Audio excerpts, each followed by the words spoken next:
In a remote and sandy desert, under a sky blanketed with stars, there was an ancient inn known as the Desert's Haven. This inn, perched at the edge of the vast, whispering sands, was a beacon of rest for weary travelers. One such group was a caravan of merchants, led by the astute and seasoned merchant, Jalal. Their journey had been long and arduous, traversing the endless dunes and scorching sun. Their caravan was impressive, boasting 100 camels, each laden with goods from distant lands. The night they arrived at the Desert's Haven was particularly dark, the moon shy behind a veil of clouds. After a day of grueling travel, the caravan set about their nightly routine. The camels were to be secured, tied with ropes to sturdy pegs hammered into the ground. This ritual was essential, for the desert was an unpredictable mistress, and a loose camel could mean a lost fortune. However, as they counted and secured each camel, Jalal and his men realized a predicament. They were short by one rope and one peg. A thorough search ensued, but their efforts were in vain.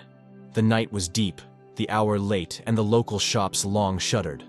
Acquiring a new rope and peg seemed an impossible task. In their hour of need, Jalal decided to seek help from the owner of the Desert's Haven, an old man named Hakim, renowned far and wide for his wisdom and understanding of the desert and its creatures.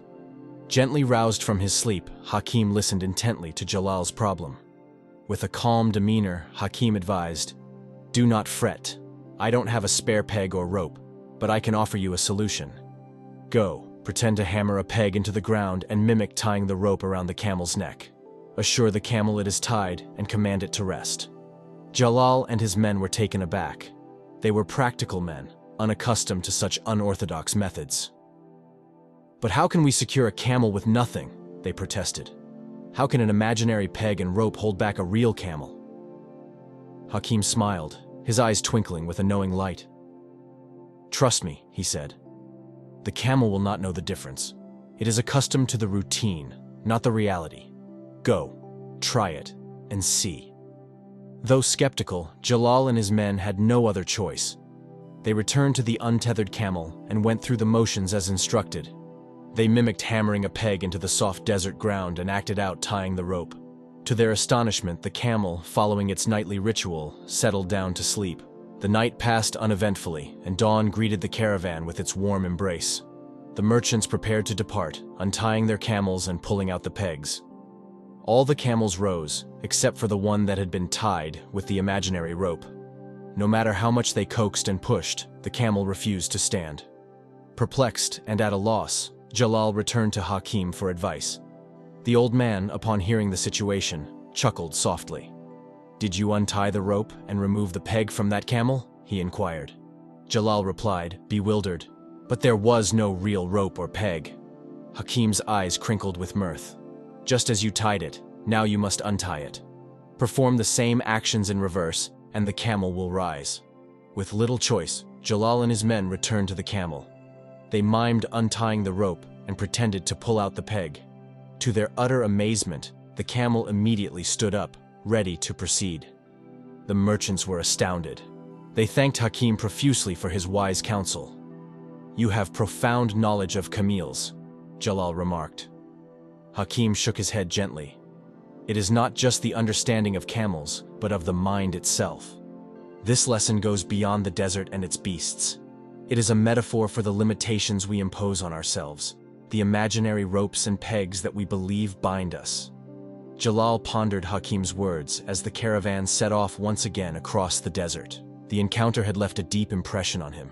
He realized that, like the camel, people often limit themselves with imaginary restraints. These could be doubts, fears, or perceived inadequacies, which, although not tangible, can be as restricting as any physical rope or peg. Hakim's wisdom illuminated the power of belief and perception.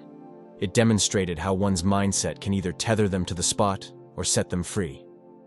Jalal understood that to overcome these self-imposed boundaries, one must first recognize and challenge them. It is only by acknowledging these constraints as illusions can one truly liberate oneself. As the caravan disappeared over the horizon, Jalal felt a renewed sense of purpose. He recognized that the journey ahead was not just through the desert, but also through the landscapes of his own mind.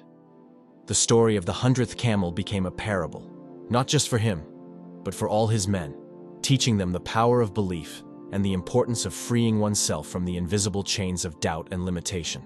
In the years to come, Jalal would often recount the tale of their night at the desert's haven, using it as a lesson to inspire others. He would speak of the wise old Hakim and the 100th camel, a simple story that held profound truths about the human spirit and its boundless potential. Thank you for joining us for this inspiring tale of the 100th camel. If this story of breaking free from our imaginary limits resonated with you, please like, share, and subscribe for more. Remember, the key to our freedom often lies within our own beliefs. Stay tuned for more stories that unlock the mind and uplift the spirit. Until next time, embrace your journey.